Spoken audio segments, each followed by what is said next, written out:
I'm presenting on how genome-wide RNA polymerase stalling is actually found to shape the transcriptome during aging.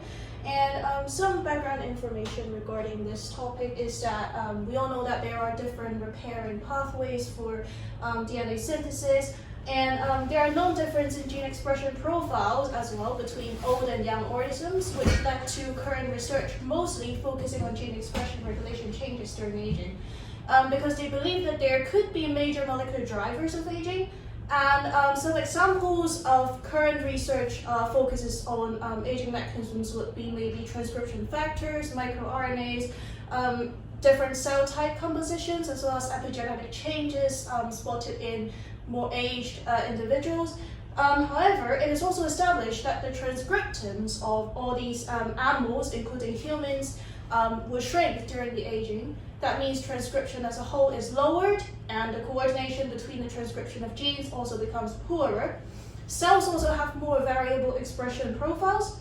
A recent elucidated DNA repairing pathway called TCR is also known as TLS, translation synthesis.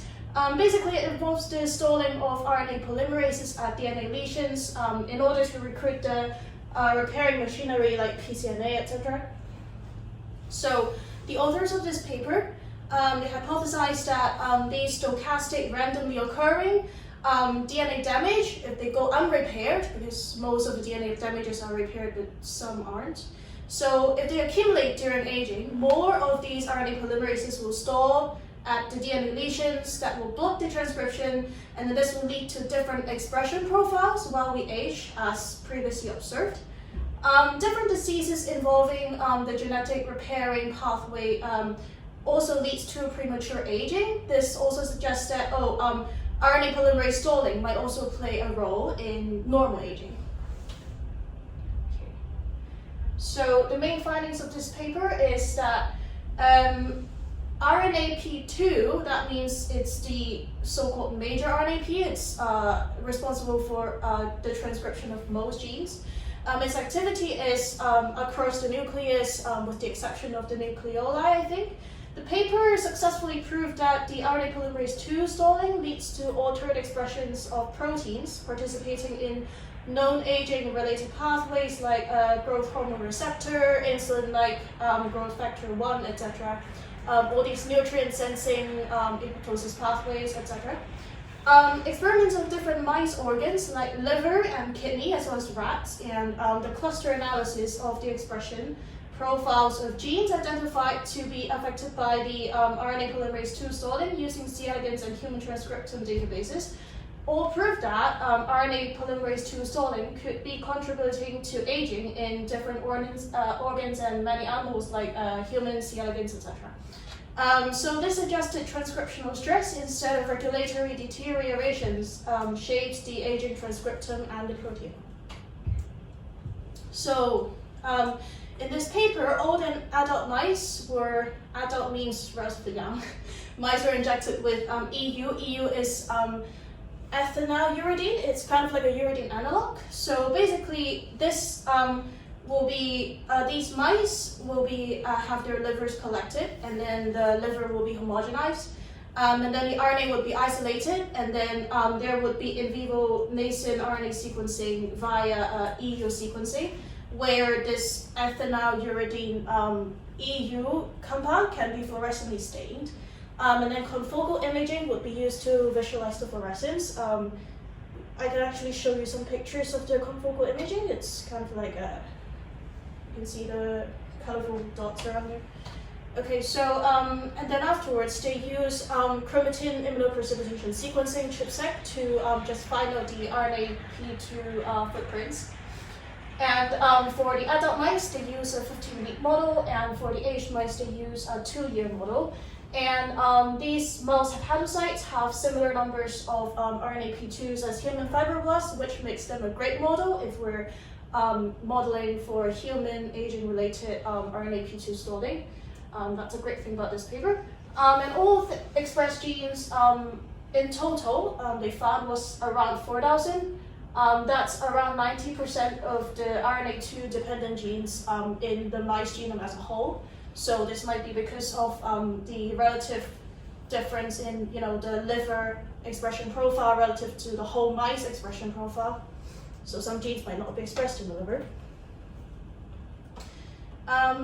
So basically, EU sequencing results shows 1.5-fold reduced EU signal in old mice livers. This occurred in almost all of the hepatocytes in the liver, and it's also pannuclear and without expression in the nucleoli. This suggests that the decrease has to do with RNA-P2 transcription. The EU uptake of old mice liver was normal because the proportions of EU containing mRNA out of the total mRNA is similar in old and adult mice. You can see that, I think, here. Wait, no, that's the other diagram. Okay. And then most of the signal reduction was RNA polymerase 2 dependent, and it is the only RNA polymerase with significantly lower transcription.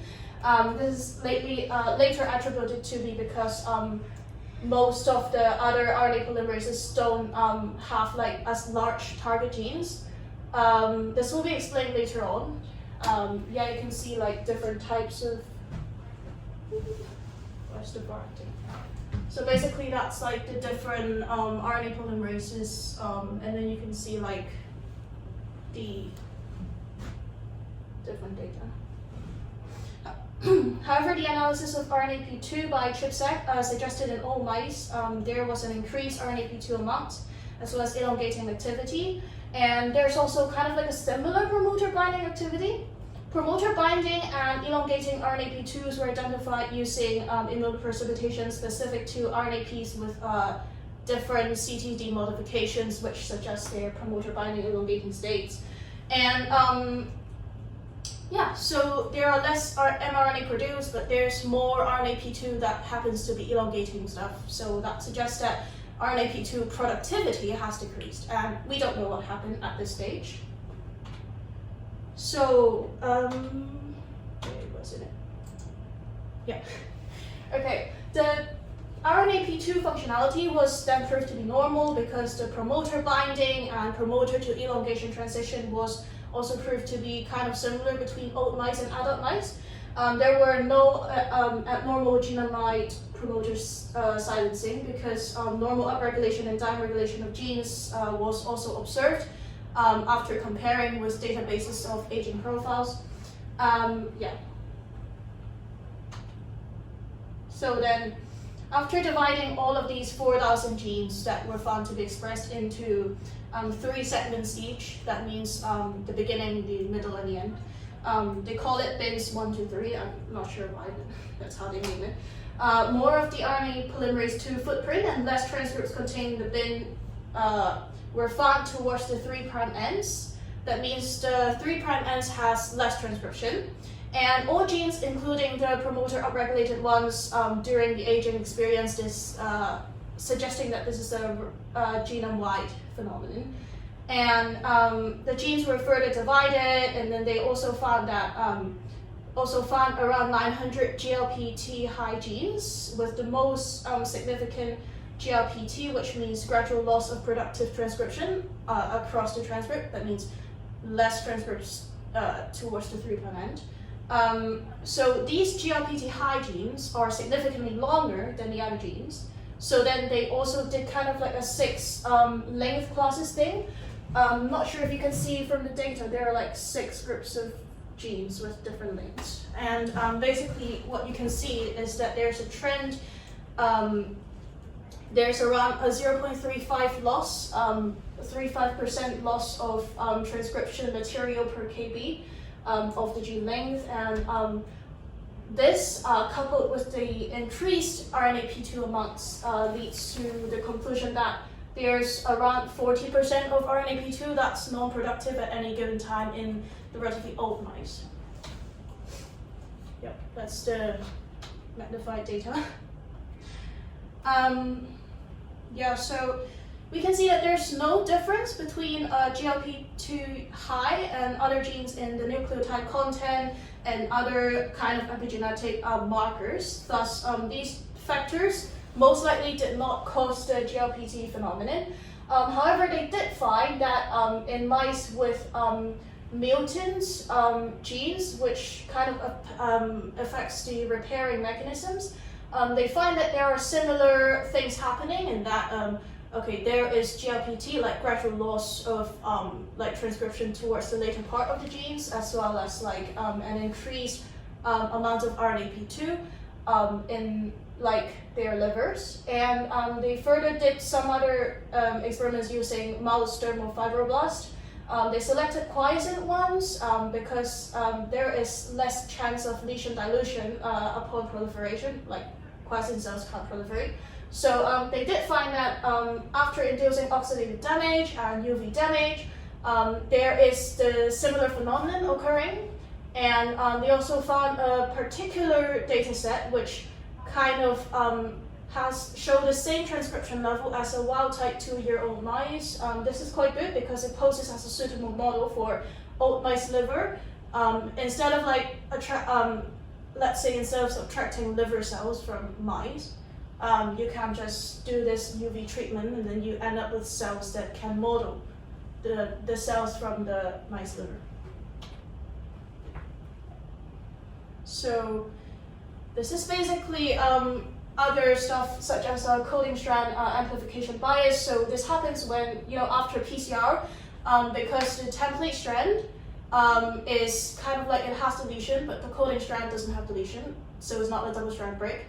Basically what happens is that they have methods which can separate materials produced from amplification of the coding strand versus the template strand, and what happens is that they find there's a huge coding strand bias in amplification. This kind of agrees with the phenomenon that there are lesions in the template strand, and that means the RNAP2 stalling is due to the lesion. Yeah, that's the whole point of the paper. Yeah. Yep, that's about it. So do we have any questions for... Okay. I guess seeing that the development of like this new kind of feature of RNA2 or RNA polymerase 2 is new, but do they think it could potentially be a regulated process with more components involved? Or is it the thought right now that it kind of just naturally occurs purely based off the transcript? Yeah, so they did say that this factor could potentially outweigh other known factors in aging, like in terms of the gene expression, because previously people were like, oh, this might be because of transcription factors, epigenetic markers, but then what happened is that when they did mention it in the introduction, there was a recent study published, not by them, by other people, and basically the data they get from different organs, the expression levels, they don't kind of like agree with each other in terms of these epigenetic things. So they were like, is there some other more universal things that is happening that causes the changing expression profile when you age? And that's when they found out that, oh, it's maybe because of the accumulation of DNA damage, which causes transcriptional stress. Yeah. Did that answer your question? Yeah. Okay. Is there any other questions or? Okay. So if there are no questions, then I'll just pass this on. Hi everyone, so today the paper we're talking about is called CRISPR-engineered T cells in patients with refractory cancer, and there are a bit of background information. So firstly, what is immunotherapy? So the paper we're talking about, the CRISPR-engineered T cells therapy, is like a type of immunotherapy, and immunotherapy is like a form of medical treatment that harness the power of the immune system to fight the diseases. But modern immunotherapy dates back to the late 19th century when William Coley developed a treatment known as the Coley's toxin, which is simply by injecting live bacteria into the patients to stimulate the immune system to attack the tumors, however with huge side effects. So basically, immunotherapy works by either stimulating the immune system to attack cancer cells or by blocking the evasion mechanisms of cancer cells. And out of all the immune cells, the cytotoxic T cells population generates the ultimate effective mechanisms that lead to tumor eradication through their T cell receptors, which bind to the MHC class 2 molecules on the human cells. However, cancers can evade the targeting by T cells through this PD-L1 receptor. So PD-L1 is a protein on the surface of cancer cells and normal cells that bind to the T cell surface PD-1 receptor. This protein regulates immune system activity to avoid excessive or uncontrolled immunological responses under normal conditions. However, cancer cells can exploit this system and stop T cells from attacking the tumor cells when this happens, allowing cancer cells to evade the detection and therefore proliferate. And this reduces the immune checkpoint suppression. And so we have developed immunotherapies called like immunocheckpoint therapy, so which basically uses receptor molecules like anti-PD-1 or anti-PD-L1 to block this interaction between the receptors to restore the immune system's capacity to target cancer cells. And one of the immune therapy that's being used in this talk is called the adopted T cell therapy, which is a treatment that involves removing the T cells from the cancer patients, genetically modify them and equip them with stronger T cell receptors, and then re-inject them into the patients to target the cancers. So why do we choose this paper is because this paper is like a combination of using the most cutting edge genetic based therapy, which is CRISPR, and also T cell therapy, which is immunotherapy. And some additional background just in case you to further your understanding. One is the CRISPR-Cas9 system. It's like a system that bacteria uses to defend against viruses, and scientists can design single guide RNAs that match a particular gene they want to edit in a cell or an organism, and this guide RNA will bind to the target DNA, and then the Cas9 protein is the protein that attaches to the single guided RNA, and this protein can cut the DNA that you don't want, and then you can scientists can use this process to introduce changes such as new DNAs or delete DNAs to edit the genes. And also just some information for phase 1 clinical trial is just a trial that focuses on the safety, and phase 2 focuses on efficacy, and phase 3 focuses on the comparison between new treatments to the current treatment. And this paper focuses on phase 1 clinical trial. And sorry, there are many backgrounds. And this is the cancer testis antigen is one of the antigens that is not expressed in normal cells except for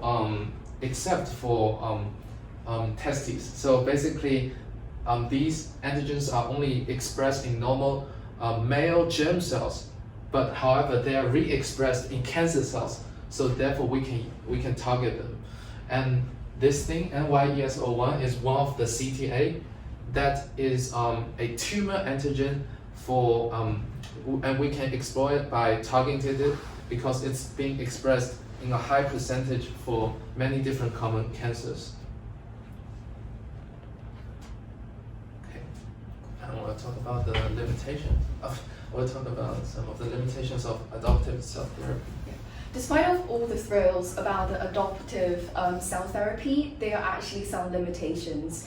One of the biggest limitation is that the transgenic TCR can mispair with the endogenous TCR, and they can compete for expression, which can reduce the therapeutic expression on the for the T cell adoptive cell therapy, and also reduces the TCR expression on the T cell surface, making it cell reactive. What is more, another limitation is the induction of T cell dysfunction or exhaustion, and this can reduce the efficacy of adoptive cell therapy.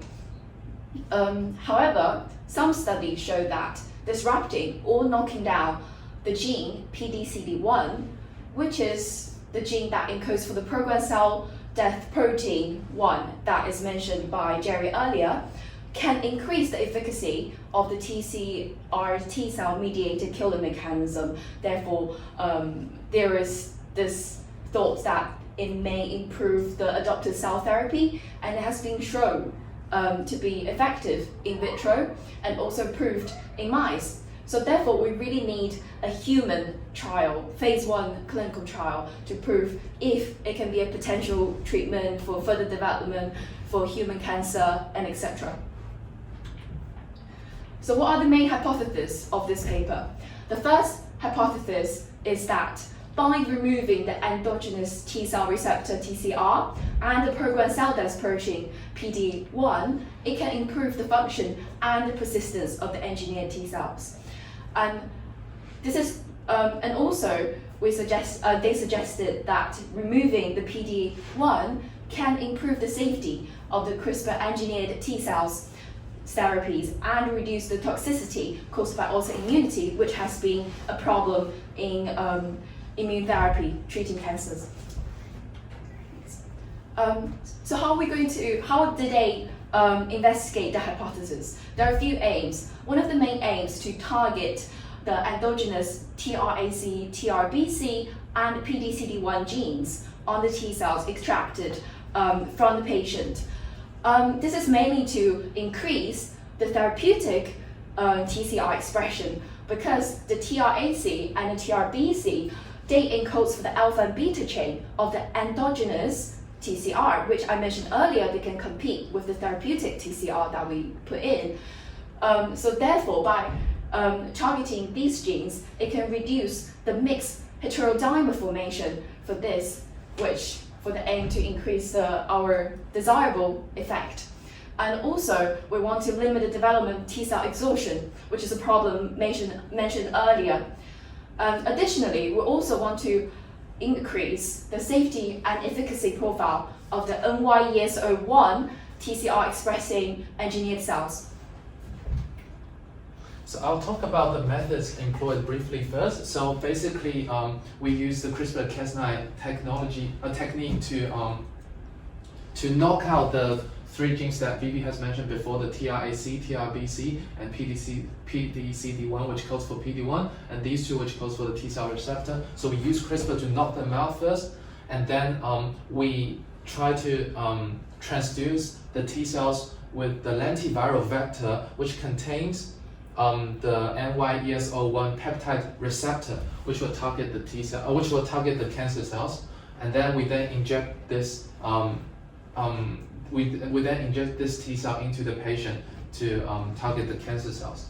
So the detailed methods, firstly, we need to generate the guided RNA that I've mentioned before in the CRISPR technology, which will target the T cell receptors. So basically, we need to design a guided RNA that is complementary to the TRAC1, TRAC2, and the PDCD1 DNA sequences. This is done by getting a linearized DNA, and then we just synthesize it with T7 RNA polymerase, and then we synthesize this single guided RNA, and then we purify them. After we purify them, we then need to bind that with the Cas9 ribonucleic recombinant protein, and this is done by incubating them together for around 10 minutes. Afterwards, we then electroporate, and then we just use electroporation to allow this CRISPR-Cas9 to be injected into the cell. Electroporation is a method of introducing foreign molecules with an electrical current, which opens the lipid bilayer for a short amount of time, allowing proteins such as CRISPR-Cas9 to enter, and then after a short amount of period, when the electric gradient is returned to normal, the cell membrane will be closed again. So once inside the cell, the CRISPR-Cas9 component can direct itself to the targeted DNA, the T cell receptor and the PD1 receptor genes, and then cut them out, and then therefore allow targeted genome engineering.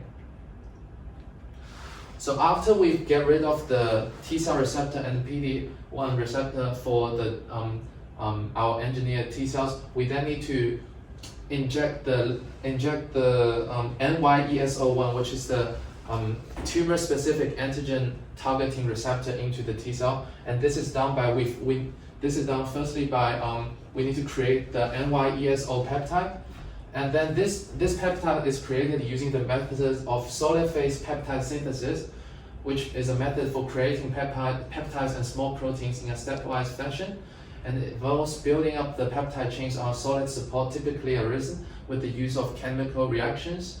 So basically, it's say the peptide for NY-ESTO is ATCG. So you get an A here, and then there's like a protecting amino acid called FMOC, and then you wash it out, and then you attach another one. You wash it out, attach another one, and then you repeat the process until you get the whole peptide sequence. Once we've generated the NY-ESO1 peptide, we then use that to stimulate the T cells. This is done by using one of the PBMCs, the mononuclear cells, as an antigen-presenting cell. So antigen-presenting cells would present this peptide on their MHC class 1 MHC class 1 receptors, which would bind to the T cell receptor on the cytotoxic T lymphocytes, and once they bind, the peptide reactive cytotoxic T lymphocyte will be stimulated because they will recognize the epitope, which is like the antigen part that will be recognized by antibodies on the NY-ESO1. And then afterwards, the T cell receptors of this specific cytotoxic T lymphocytes will be isolated, and then the sequence, the sequence of the TCR of this specific TCR will be cloned into a lentiviral vector. And then after it's cloned into the lentiviral vector, we will then mix the lentiviral vector with the T cell, and therefore we achieve a T cell with the NY-ESO1 peptide targeting receptor, and also without the T cell receptor, normally expressed endogenous T cell receptor, and without the PD-1 receptor.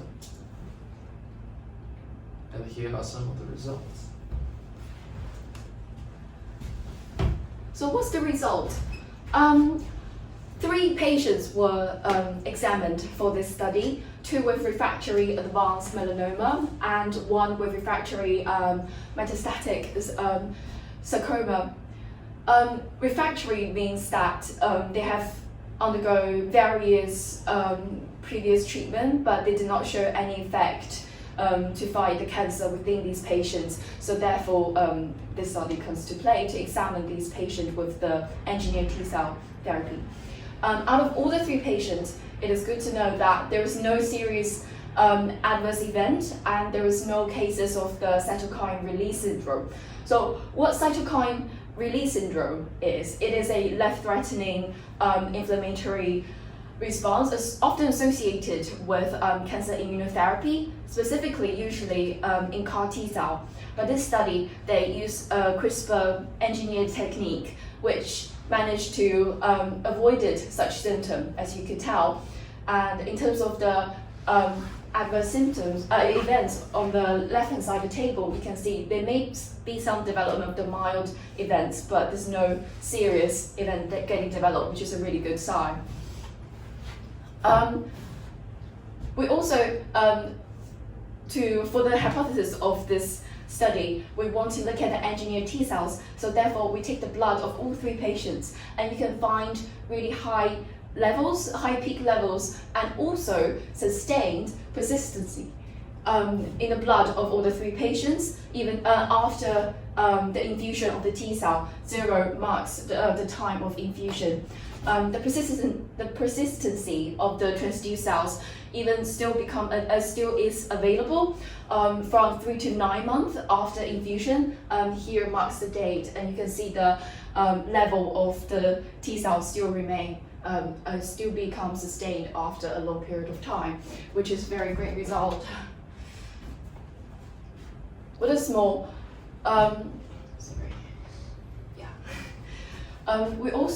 they also choose one specific patient a patient UPN39 to perform a single-cell RNA sequence. This patient was specifically selected because he or she presented the highest level of the cell engraftment, and there has been shown some evidence of the tumor regression. And as you can tell, within this patient, by analyzing the single-cell RNA sequence, you can see there's mutation in all 3 target sequences that we mentioned earlier, the TRAC, the TRBC, which encodes for the alpha and beta chain of the endogenous TCR chain, and also the PDCD1, which is the programmed cell death protein. You can see that out of 43 total cells examined here, there's more than half to express at least one, often multiple mutations in this sequence, suggesting the efficacy of such technique treatment.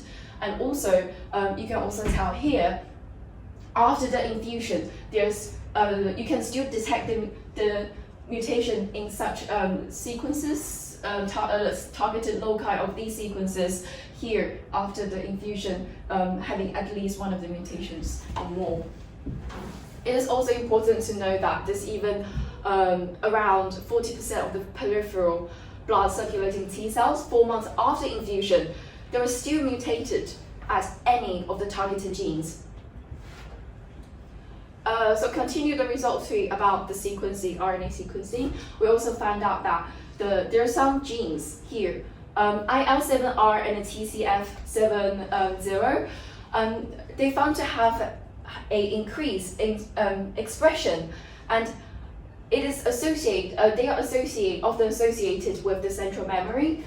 This contrasts to previous studies that is associated with T cell exhaustion, which suggests this treatment technique may have achieved limiting the development of T cell exhaustion, which was a problem that was mentioned earlier that's really concerning the field. There are some further clinical results. So the patient UPN39, which is the one that had the RNA sequencing, they had showed nearly 50% of tumor regression over this 4-month period. As you can tell, the red arrow represents the size of the tumor, and across the time, it significantly reduced, nearly 50% by 50%. What is more, the NYCE-engineered T cell, which is the end product of the engineered processes, the trafficking activity were found in all patients, even after a long time of infusion. This is done through biopsy, and anti-tumor activity after infusion was also retained, even though it's decreased, but you can tell that there's still some anti-tumor activity across all 3 patients. And it's important to note that the UPN39 patient, the one with the tumor regression after infusion, the cytotoxicity is the most potent. So what are the conclusions of these studies? This study is the first human phase 1 clinical trial of the CRISPR-Cas9 technique used in T-cell human genome engineering in cancer patients. And it provides the possibility of using this in a clinical scale in the future. It was that there is high level of engraftment and long-term persistency of the infused CRISPR-Cas9 engineered T cells in this study, and it's mainly done by removing the endogenous T cell receptor, TCR, by targeting the gene TRAC and TRBC and the programmed cell death protein PD1. It also avoided the CAR T cell associated potential toxicity, which is for example, the cytokine release syndrome, by using the T cell receptor instead of using a CAR.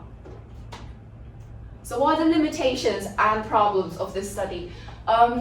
If you were aware, they only used data from 3 patients, which is probably not so statistically persuasive.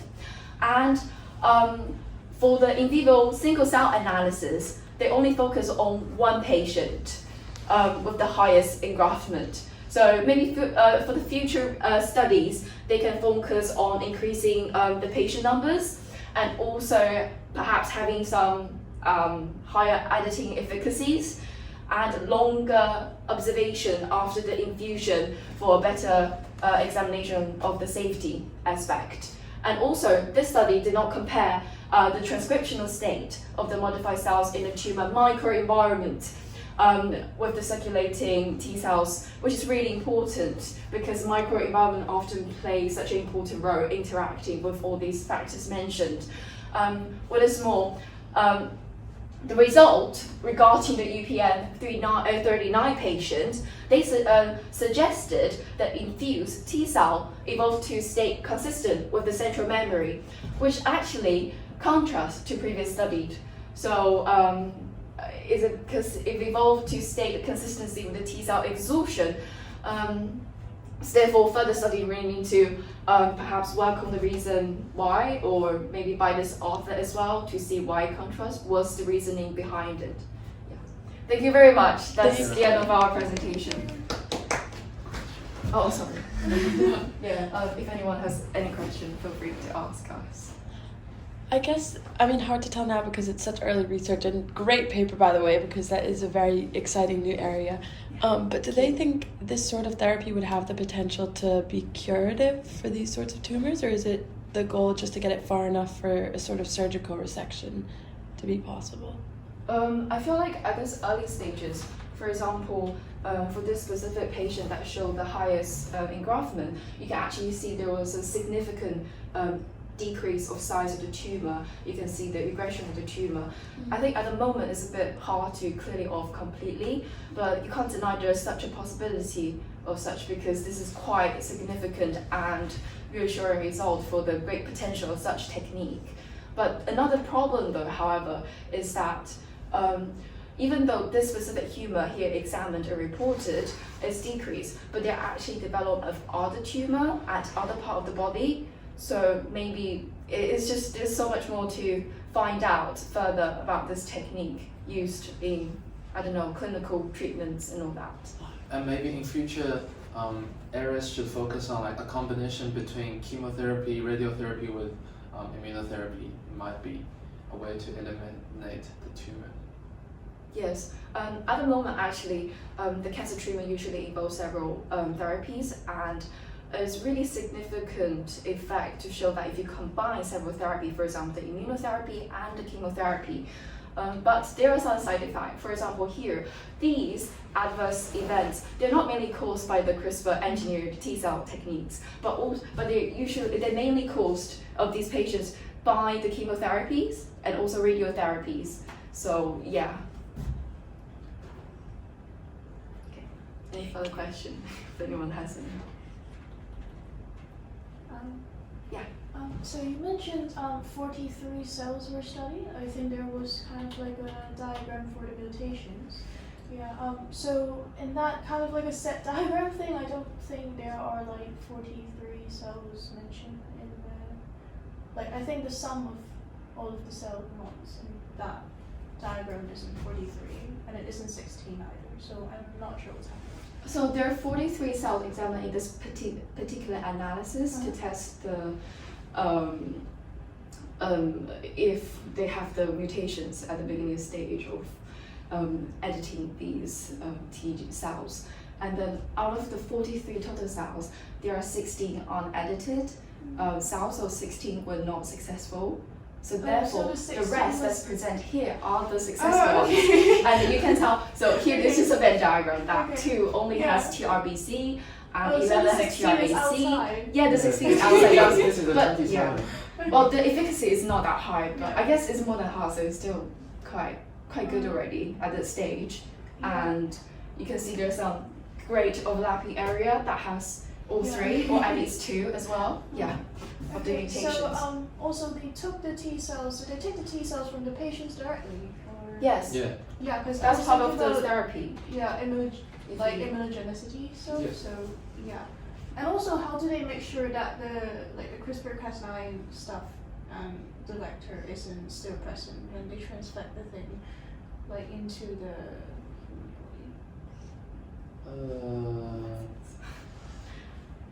Good question. I think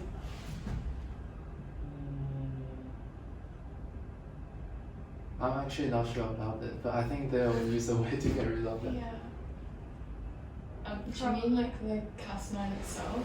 Yeah. Because you need the guide RNA like attached to it. So Yeah, if they just have the RNA. I guess to maybe those after it genes- completed its job, it will get degraded in the cell.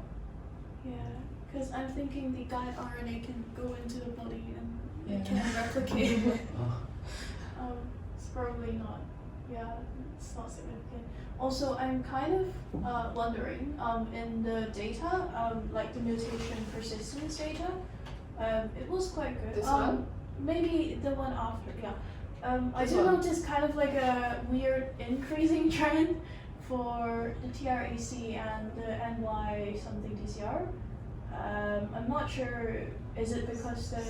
Sorry, which? Oh, that one. Yeah, there's kind of like a weird increase after a certain number of days. I'm not sure, is it just, you know, like statistical stuff, but yeah, because Yeah, you're talking about like, I'm not sure the cell sample proportion, like, it's like not possible for them to like see all of the T cells in that body, so they probably took like a portion of the T cells and want to like make sure the proportion stuff. Yes. They take samples, for example, like blood samples, and they see here is just a cell proportion within the blood sample they have taken from the patient. It's like how much percentage of the cell that has this mutation that they engineered in the T cells, and to see. I'm actually not quite sure why there's a slight increase there, but I don't know. Probably statistics. It could be statistical, and I don't know. It could be. It could be If the it is, it could be CRISPR-Cas9. good persistence of the cell. It Yeah, managed to, maybe. I don't know, replicate and grow more the T cell for better effect of the treatment. Yeah. I'm also wondering. They selected 3 patients. Yes. So are they belonging to like a same subtype of refractory cancer? Like. They're actually different. 2 are the same. The second. Yeah, 2 are the refractory advanced melanoma, and 1 is the sarcoma. Yeah. So I Actually, was there wondering- were several patients that were well at the really early stage of this study. I think there were at least 9 or something, but then it was not that efficient for the technique to work, and some of the patients also have like rapid maybe progression of the tumor halfway through. For example, there was one thing actually showing 4 patients, but then one of them have rapid progression, so has to drop out. So I suppose that also, I don't know, make it really hard to have more patients for a study like this, even though it would be better to have a greater number for the stats, but it's just hard to do in reality. So also for these kind of events, I'm not sure when the trial is done, but. They're just assessing if these patients have these events, because often Yeah. they can be associated with various treatment, for example, immunotherapy. Yeah. We're deciding, because you want to test the safety of using such, like the CRISPR-engineered T cells in cancer treatment patients, right? You want to see the safety of it, and you want to see various effects if it triggers other adverse events such as further infections or anemia or other things, renal, respiratory events, something like that. So And then you it's see it's not- only mild, it's not severe, which ensure that there is the safety. Okay. These are mainly Yeah. caused as well by the chemotherapy, so they Because- are already present within the patient. So they can't get. Yeah, they probably can't get patients who are not getting chemotherapy. They'll basically be killing them, so it's a bit hard. And also nowadays, the therapy usually work in combination anyway. Yeah. Yeah, and they found that the effect is actually working a lot better than using a single treatment method. I also see some COVID-19 symptoms in the list. I'm not sure if that's related. Could be. Yeah. Thank you. Thank you. Thank you.